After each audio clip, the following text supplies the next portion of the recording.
우리가 신체 장애를 발급할 때 일반적으로 대부분의 경우에는 어떤 장애가 발생했을 때 병원에다 의사한테 장애 진단 발급해 주십시오라고 그냥 막연하게 이렇게 이야기를 하게 됩니다. 내가 필요한 장애는 그 용도에 따라서 다른데 불구하고 어떤 용도로 쓰냐에 따라서 어떤 장애 진단이 필요한지에 대한 부분을 잘 모르기 때문에 장애 진단 발급해 주십시오라고 이야기를 하고, 실제로 병원에 치료한 의사분들도 장애에 대한 부분에 대해서 구체적 어떤 용도로 쓰는 것인지 이야기를 하지 않으면은 그냥 보통 뭐 국가장애, 장애인 등급에 대한 장애가 필요한 건지, 아니면 개인보험 장애로 필요한 건지, 아니면 교통사고를 해서 보험회사하고 합의를 해서 필요한 장애인지에 대한 내용에 대한 부분을 물어보지 않고 그냥 장애 발급하는 경우도 많이 있습니다. 그래서 오늘은 이 장애 발급이 그 용도에 따라서 각각 다르다는 내용 가지고 실제 실무상에서 일어나는 몇 가지 필요한 내용에 대한 장애만 간단히 살펴보도록 하겠습니다. 자, 우선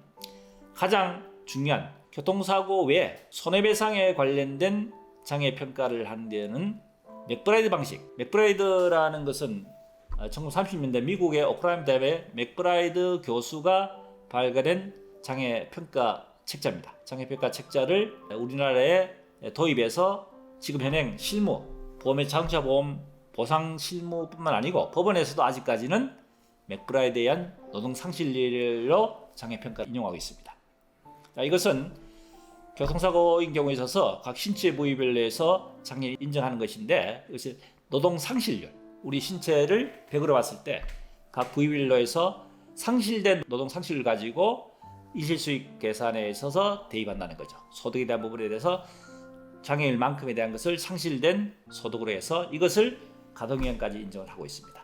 그래서 맥브라이드 장애 평가 방식이 보험 실무상 교통사고에서 손해배상에서 사용되는 장애 평가 방식이다. 맥브라이드 방식 아시겠죠?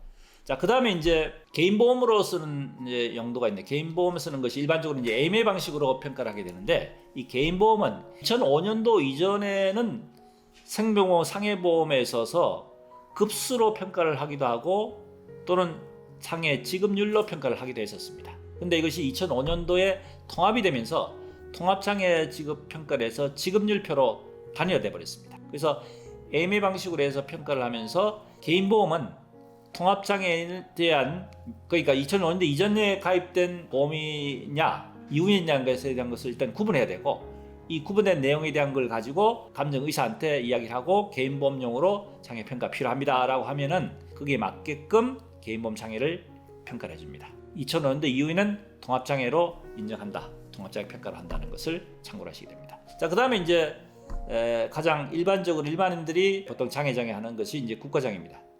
장애인 복지법에 의한 국가장애인데, 예전에는 장애 급수를 1급, 2급, 4급, 4급 해가지고 급수를 했는데, 이것이 장애 평가 방식이 지금은 심한 장애, 심하지 않은 장애 이렇게 두 개로 나눴습니다. 그래서 예전에 1, 2, 3급이 지금 이제 심한 장애에 해당되고 3, 4, 5, 6급이 지금 심하지 않은 장애 이렇게 나눴습니다. 그래서 장애인복지법에 의한 장애평가는 의사라이금 국가장애 신청을 합니다라고 장애인 수첩 만들기 위해 장애평가를 하기 위해서 발급해 주셔야 하면은 의사가 진단을 쳐가지고 이제 밀봉을 해줍니다. 봉투를 장애인단서를 주는 게 아니고 진단서를 봉투에 이어가지고 밀봉하면은 그걸 열어봐서 안 됩니다. 이것을 주민센터에 갖다 주면 주민센터에서 다시 구청을 올려서 국민건강공단에 있는 이 심사평가하는 장애평가는 평가위원회에서 평가를 해서 다시 주민센터 올려서 이제 장애인 등급을 받아서 등재하면은 장애 수첩이 발급되는 겁니다. 자, 이렇게 해서 이제 장애인 등록이 가능한 경우에는 하고, 이것은 2년에 한 번씩 다시 재발급 재발급해야 됩니다. 왜냐하면 장애가 변동이 있으면은 변동된 만큼 다시 재발급이 되는 형식으로 지금 사용이 되고 있습니다. 자, 오늘은 장애에 대한 부분이 발급 용도에 따라서 어떻게 이용이 되고 사용이 되는지 그것을 참고로 아시는 것이 중요할 것 같아서 말씀을 드렸습니다. 자, 도움이 되셨으면 구독, 좋아요 부탁드리겠습니다.